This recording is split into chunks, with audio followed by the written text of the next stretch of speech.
Apa kami katakan tidak efektif? Karena tapi mereka hanya ansih belajar menghafal Al-Quran di rutab, tapi sekolah formalnya itu di sekolah-sekolah umum di luar, dan itu sangat mengganggu proses pembinaan menghafal Al-Quran itu sangat. Nah, dari situlah kemudian muncullah gagasan untuk bagaimana mengembangkan rumah tahfidz ini dari rumah tahfidz menjadi sebuah lembaga pendidikan pondok pesantren yang betul-betul fokus dan terkonsentrasi untuk mendidik anak-anak, mencetak anak-anak untuk menjadi hafid dan hafidh atau dai dan dai.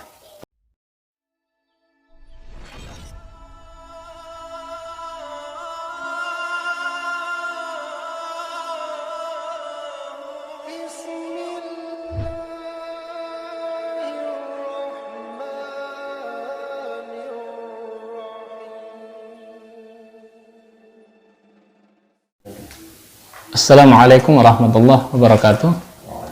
Alhamdulillah, assalatu wassalamu ala rasulillah wa ala alihi washabihi wassalam, amma ba'd.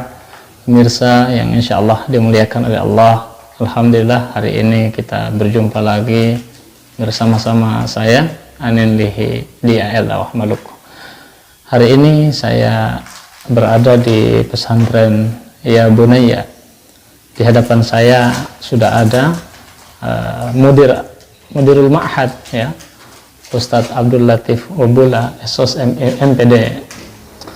Nah, hari ini pemirsa kita akan bincang-bincang sedikit dengan Ustadz Abdul Latif selaku mudir tentang seluk-beluk pesantren Ya Bunaya.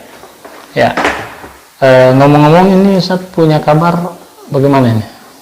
Alhamdulillah, khair, alhamdulillah. Alhamdulillah, kabar beliau sehat. Ya, mungkin langsung saja Ustadz terkait pesantren, ya.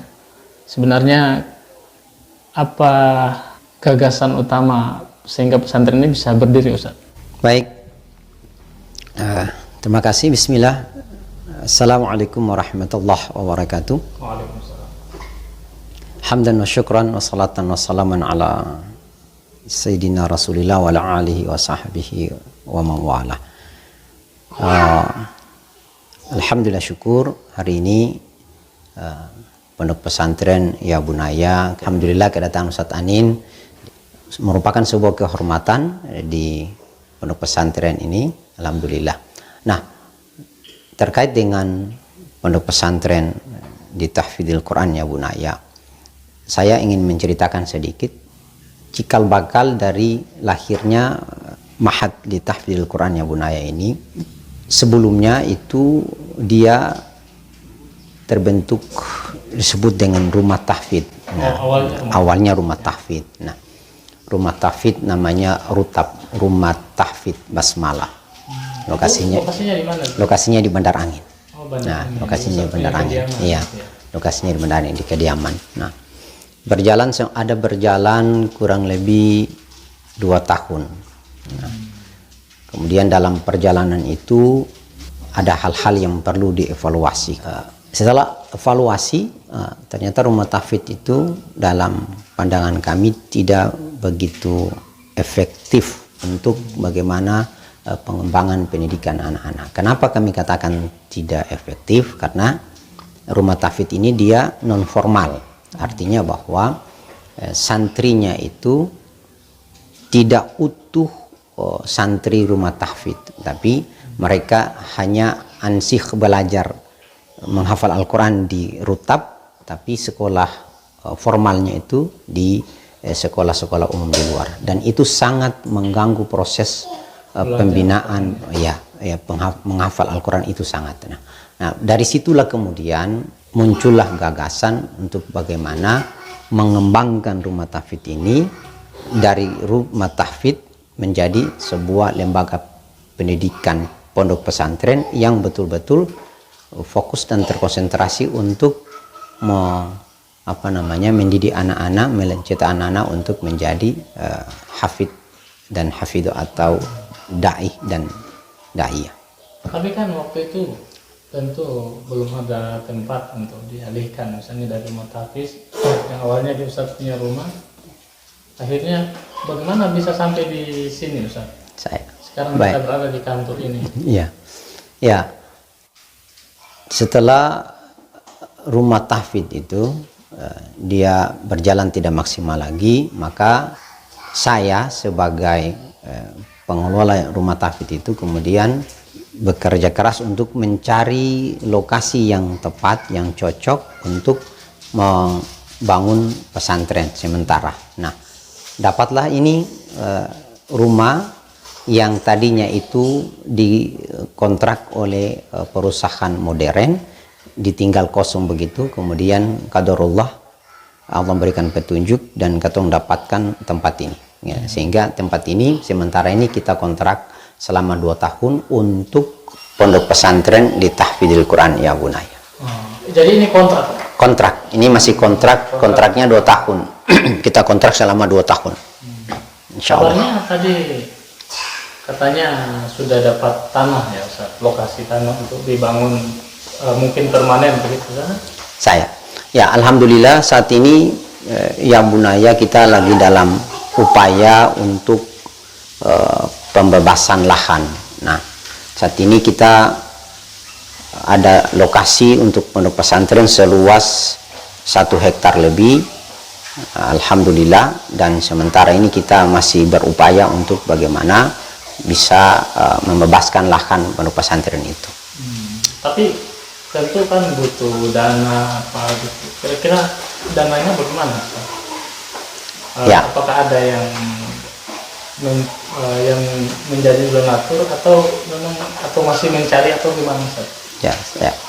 Baik, untuk diketahui kaum muslimin semua bahwa pondok pesantren ini dia bernaung di bawah Yayasan Samudra Mubarak. Nah, yayasan yang dikelola secara swasta, dan tentunya kaum muslimin juga paham bahwa namanya pondok pesantren yang swasta tentunya dia berdiri sendiri, dia tidak terikat dengan pembiayaan pemerintah, tidak, dia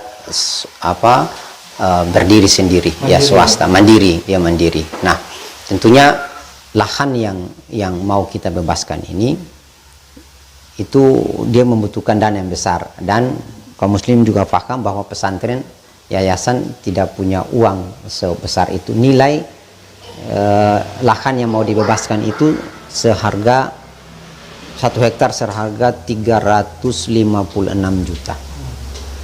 Jadi uang yang sebesar itu tentunya pesantren belum punya kekuatan finansial untuk. Tapi mencoba berani karena memang sudah ada kesepakatan dengan pihak yang punya tanah. Iya. Alhamdulillah. Insya Allah untuk kalau membangun pesantren, karena kita tahu bukan punya kita, menolong agama Allah, insya Allah pasti Allah tolong. Alhamdulillah Allah pertemukan dengan seorang ustadz yang bernama Ustadz Sulaiman. Nah, beliau yang pemilik lahan yang sekarang ini, beliau bahkan menyuruh kita untuk, walaupun belum dibayar, tetapi beliau bersedia menyuruh kita untuk bersihkan lahan saja dulu. Silakan dibersihkan lahannya, walaupun itu lahannya sepersen pun belum diberikan kepada yang punya lahan. Nah, insyaallah mudah-mudahan setelah ini akan ada orang-orang. Amin Ustaz. Amin ya Allah. Sama bergabung dengan Ustaz untuk istilahnya membina generasi ke depan ini dari pesantren Ya Bunaya. Insyaallah. Nah, mungkin terkait visi misi untuk pondok pesantren ini seperti apa Ustaz? Baik. Kedepannya pesantren ini bagaimana gitu? Ya. Baik, Masya Allah. Terima kasih Ustaz. Perlu juga kami jelaskan agar kaum muslimin, orang tua paham tentang eksistensi Ma'had Ya Bunaya ini. Di antara visi misi yang dibangun, digagas oleh pesantren Ya Bunaya ini adalah melahirkan generasi hufat dan duat yang berakidah salimah, beramaliyah ahlus sunnah, dan berakhlakul karimah. Ini visi yang ingin kami capai di pesantren Ya Bunaya ini. Nah, saat ini Misinya, Ustaz? Misinya tentunya menyelenggarakan pendidikan yang sesuai dengan Al-Quran dan As-Sunnah. Sementara ini biar kami jelaskan, biar orang tuanya faham, karena ada yang bertanya-tanya bahwa Ustadz itu pesantrennya gimana, anak-anak nanti kalau sekolah di pesantren ini bisa kuliah atau tidak. Nah, ingin kami sampaikan kepada orang tua bahwa sementara ini Pondok Pesantren Yabunaya masih berafiliasi, masih bekerja sama dengan Pondok Pesantren Uswatun Hasanah Lala atau Karang.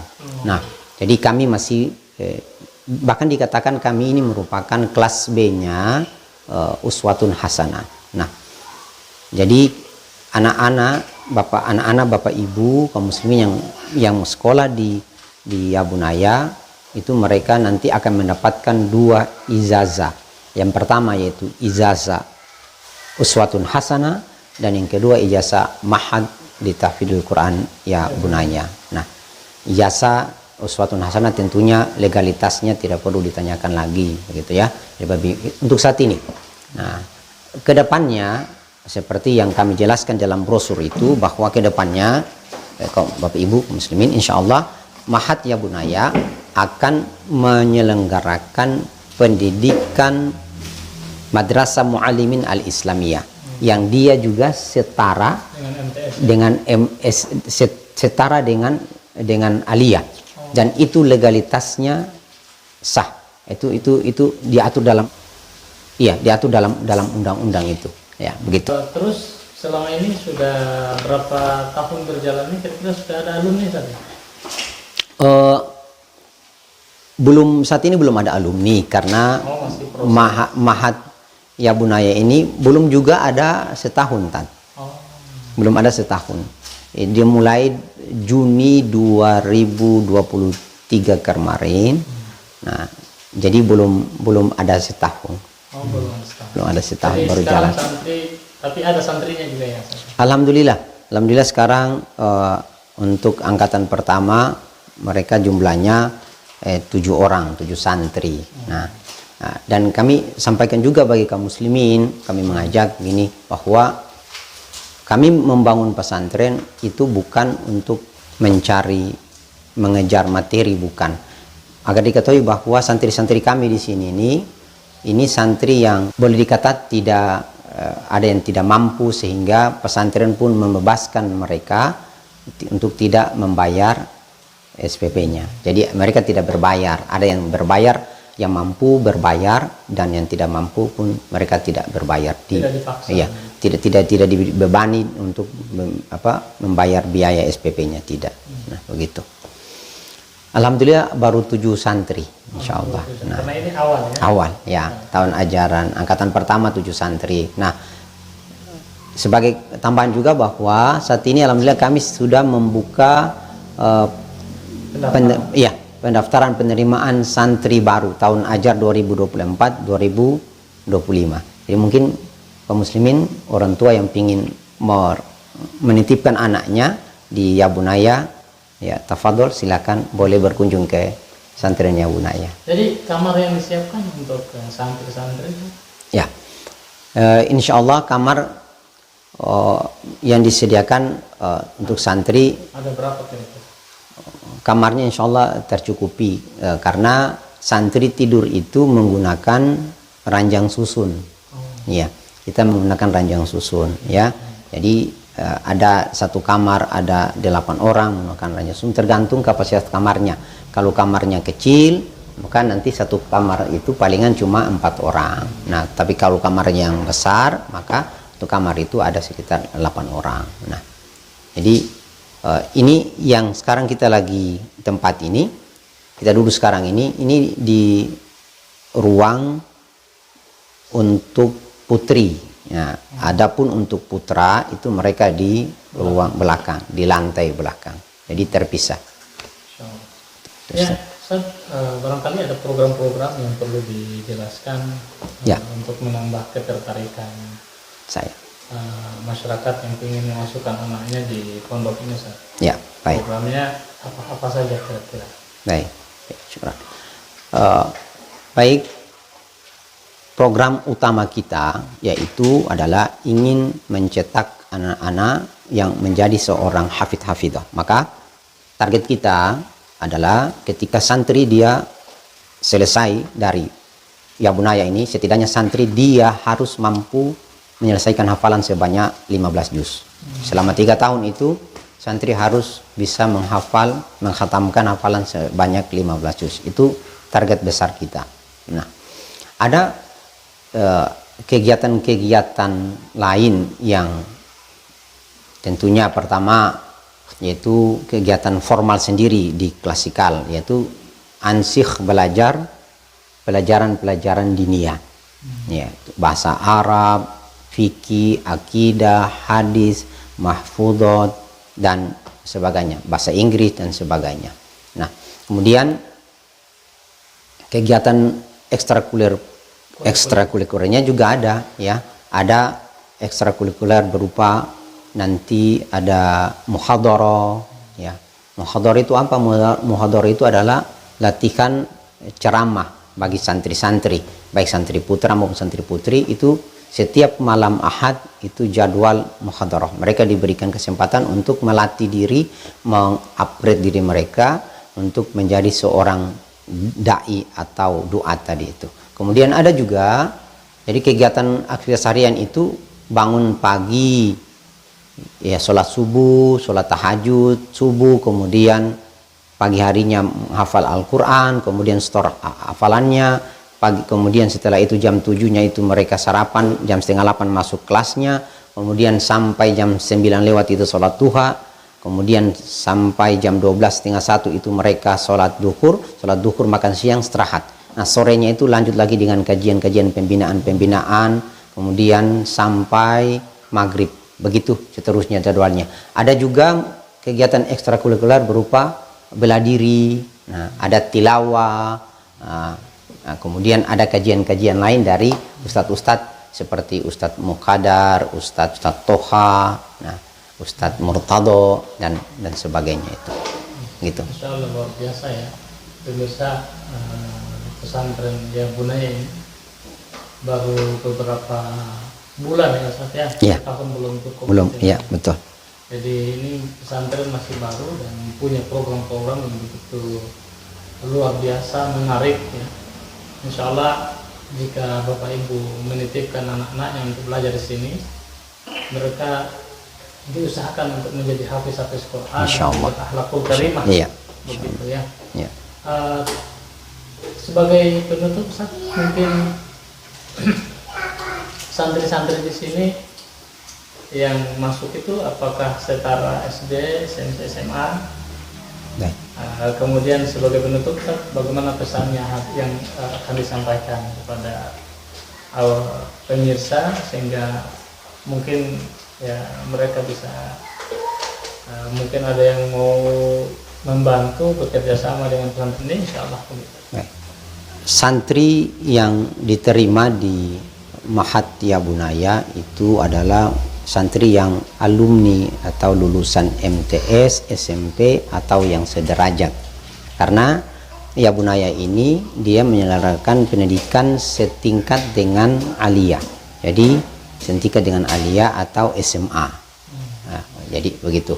Nah, Bapak Ibu yang ingin mendaftarkan anaknya di Yabunaya, kami sampaikan pemirsa bahwa Yabunaya ini hanya menerima sekitar 15 sampai 20 santri saja, ya.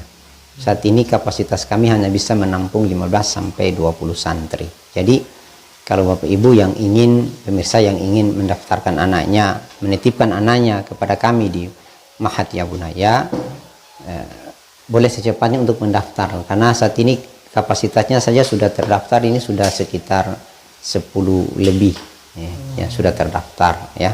Jadi sudah mau memenuhi kuota. Iya, jadi makanya kalau ada yang mau pingin mendaftarkan anaknya di sini, boleh, ya, kami dengan senang hati insya Allah. Kemudian kami juga ingin meminta kepada pemirsa yang ingin bermanifestasi ukhrawi dengan kami, bahwa pesantren ini bukan milik pribadi, tapi ini milik umat.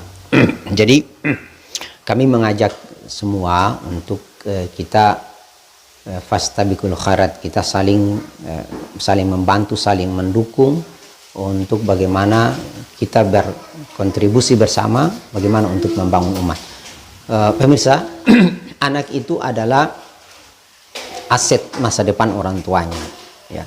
Jadi seperti yang Nabi gariskan dalam hadis itu, bahwa salah satu amalan yang tidak terputus pahalanya, senantiasa mengalir pahalanya kepada orang tuanya, itu adalah waladun soleh yad'ulah, anak soleh yang terus dan terus mendoakan kedua orang tuanya. Salah satu lembaga yang bisa mencetak anak menjadi soleh dan soleha, yaitu adalah lembaga, insyaallah lembaga pondok pesantren. Kira-kira begitu, Ustaz. Baik, terima kasih Ustaz Saya atas penyampaiannya terkait pondok pesantren ya Bunaya. Semoga ini bisa menjadi kabar baik ya bagi pemirsa yang ingin menjadikan anaknya yang soleh-soleha, hafiz Quran. Tentu ini luar biasa. Hafiz Quran ini bagi kita umat Islam, masya Allah. Ya, orang tuanya akan dipakaikan mahkota di akhirat di dalam surga Allah Subhanahu Wa Taala. Nah, selain itu kan juga tentu ada pelajaran-pelajaran lain yang bisa mendukung apa istilahnya potensi anak itu sendiri. Iya, betul. Sehingga tidak hanya mereka menjadi hafiz, Iya. tapi juga punya keilmuan. Iya, betul. Ya, alhamdulillah mungkin untuk sementara seperti itu Ustaz. Terima kasih sudah bisa hadir di Al-Da'wah Maluku. Sama-sama. Insyaallah luar biasa. Ustaz senantiasa diberikan keberkahan Amin, pesantren amin, ini, amin, kedepannya ya Allah, menjadi amin. pesantren yang bermanfaat Amin, ya umat Allah. yang bisa mengembangkan keagamaan lebih baik di Insyaallah. bumi Polo dan Amin. khususnya untuk Indonesia lah Amin. gitu. Karena tidak khusus di sini saja ya. Iya. Bahkan siswa yang mungkin dari luar mau masuk di sini boleh ya. Boleh. Ini santri kita terjauh untuk angkatan ini nanti dari Batu Layar, Namrole, ada dari Nanali, itu santri terluar, terjauh insyaallah. Masya Allah, luar biasa ya pemirsa, alhamdulillah. Tapi jangan lupa ya pemirsa, saksikan video ini dengan baik dan jangan lupa like, subscribe dan share supaya insya Allah kami akan hadirkan video-video bermanfaat lainnya. Demikian saya Ananihi mengucapkan terima kasih. Assalamualaikum warahmatullahi wabarakatuh.